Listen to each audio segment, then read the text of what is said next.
குருநாதர் என்ன சொன்னாலும் உபதேசம், வாசக தீக்கை. குருநாதர் செய்வது வாசக தீக்கை. நல்லா இருக்கியா உபதேசம், அது ஒரு தீக்கை.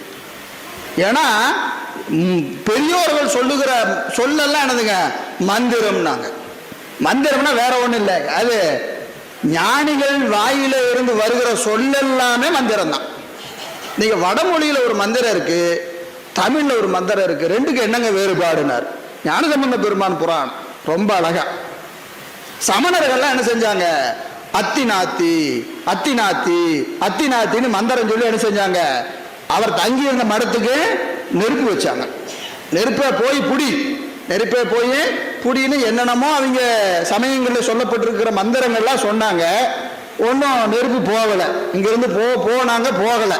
கடைசியில் என்ன செஞ்சாங்க, இது ஒன்றும் போகிற மாதிரி தெரியல, நாமளே போய் வச்சிருவோம் அப்படின்னு நெருப்பு எடுத்துக்கிட்டு என்ன அந்த தீப்பந்தத்தை எடுத்துட்டு போய் அவர் தங்கி இருந்த மடத்துக்கு நெருப்பு வச்சாங்க. நெருப்பு பற்றி தீச்சுவாலை விட்டு எரியுது. அங்கே இருக்கக்கூடிய தொண்டர்கள்லாம் ஞானசம்பந்த பெருமான் திருவடியில் போய் விழுந்து வணங்கி, பெருமானே நம்ம அன்பர்கள் தொண்டர்கள் தங்கி இருக்கிற மடத்துக்கு சமணர்கள்லாம் நெருப்பு வச்சுட்டாங்க, நெருப்பெல்லாம் வச்சுட்டாங்க என்று சொன்ன உடனே இவர் என்ன செய்தாருங்க, பையவே சென்று பற்றுக பாண்டியர்க்காக, பையவே சென்று பற்றுக. இந்த நெருப்பை என்ன செஞ்சாருங்க, பாண்டிய மன்னன் வயிற்றுல சூளையா போனார். இந்த நெருப்பு என்ன சொன்னாருங்க, ஏன் அவன் தான் மன்னன், மன்னன் சரியில்லைன்னா மக்கள் சரி இருக்க மாட்டாங்க. இப்ப நாட்டில் ஒரு தீமை நடக்குதுன்னா அதுக்கு யாரு பொறுப்பு, மன்னவனே பொறுப்பு. எனவே இந்த நெருப்பு என்ன ஆகட்டும், பாண்டியனுக்கு சூளை ஆகுகிறார். இதுக்கு தனியா மந்திரம் எல்லாம் சொல்லலை.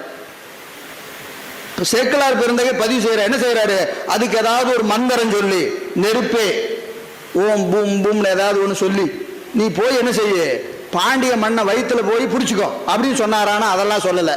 நம்ம பேசுற மாதிரி தான் சொன்னார். என்னன்னு, மெல்ல போய் பிடினார். அது ரொம்ப அழகா சொல். ஏன் பையவேனாரு, ஏன் பையவேனாரு, காரணம் சொல்றார். 3 காரணம் சொல்றார்.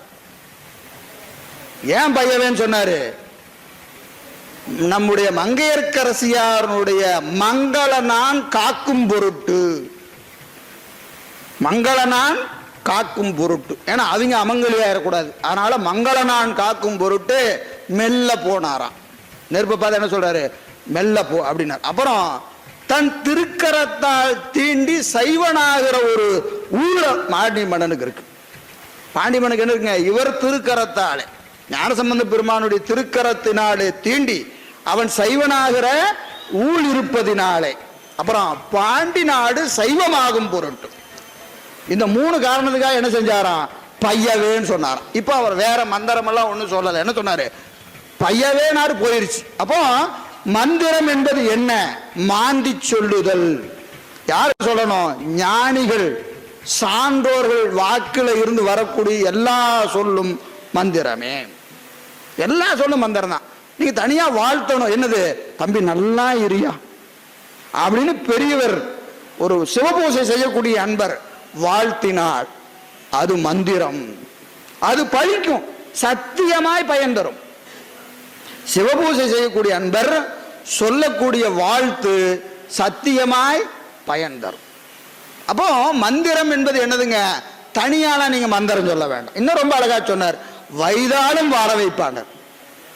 நீங்க என்னதுங்க, தப்பு தப்பா ஏன் அதை திட்டுனா கூட அவன் வாழ வைப்பான். ஐயா நீங்க தப்பா எல்லாம் ஒன்றும் சொல்ல வேண்டாம், எப்படி திட்டுனாலும் தமிழ்ல திட்டுங்கன்னாரு.